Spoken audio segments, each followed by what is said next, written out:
So if you live in a story of yourself, life becomes incredibly hard. Because the way the story's going to go is it's going to go growth, prosper, then collapse and destruction. And this is going to keep happening. So it will prosper, it will grow like a flower and prosper, and then it will come back in itself and get destroyed and disappear. So you have this action. The Buddhists used to say it's like breathing, like the whole of life is in a pulse, like breathing. So it grows and then it changes into something else. And you can see it everywhere in nature. You know, the clouds turn into the water then turns into soil or to drink for animals or for us. Or then gets evaporated back up into being the clouds and then rains back down again. You can see it in plants. They grow up, they go, and then as soon as they flower and bloom and they're most beautiful, they begin to die and go back in on themselves.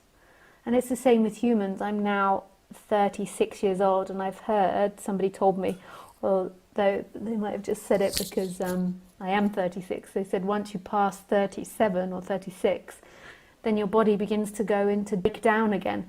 So it grows for those first 36, 37 years, and then it gets to its peak of health, and then it begins to go back in on itself.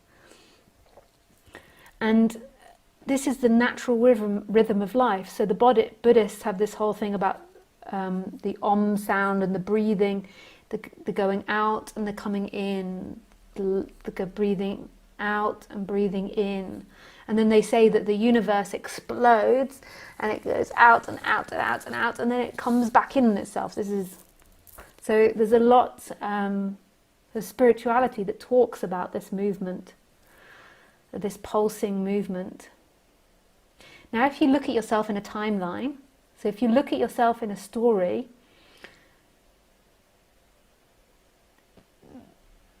this doesn't work well for you because you want your storyline to only be positive, and you want your storyline to be like a film or to be like books that you've been read where there's a beginning, middle and an end, and the end is this happy ending and you prosper and you win.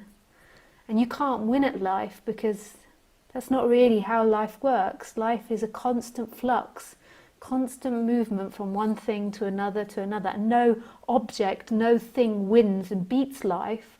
There is always movement happening and change happening. So if you look at it and you put the nature of life into your storyline, that instantly gives you a bad story, because stories, and the way we tell stories is about us winning and us overcoming evil. That's how we see storylines, is there is heaven and there's hell, and our storyline needs to become, or we want our storyline to be overcoming hell. So getting to this point where we've overcome something and we've got to goodness. And this is completely unrealistic. This story that we have, this divine story that we have from Christianity about getting to heaven and getting to this heavenly place to God and getting rid of everything bad and everything negative, is totally against the actual natural process and flow of life. So if you put your life into a storyline, it's never going to work. You're never going to be happy with that story, because you can't stay young forever, you can't stay beautiful forever, you can't stay healthy forever, you can't maintain your money forever, you can't keep your family, your friends forever. You can't keep things. And so if you put that into a Hollywood movie, how does that work? If you put it into a novel, how does that work? You know, our movies, they have the beginning, the middle, and the end. And the end is normally always overcoming something. How can we overcome our life? In the end, we die.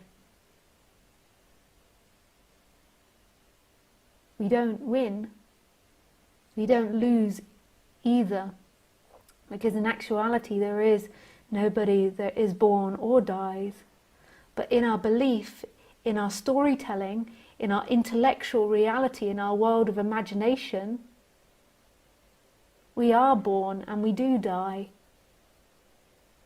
And we believe that the point to life is overcoming and beating life. Becoming the saviour, the hero, becoming this fixed image of perfection. And this is completely unrealistic.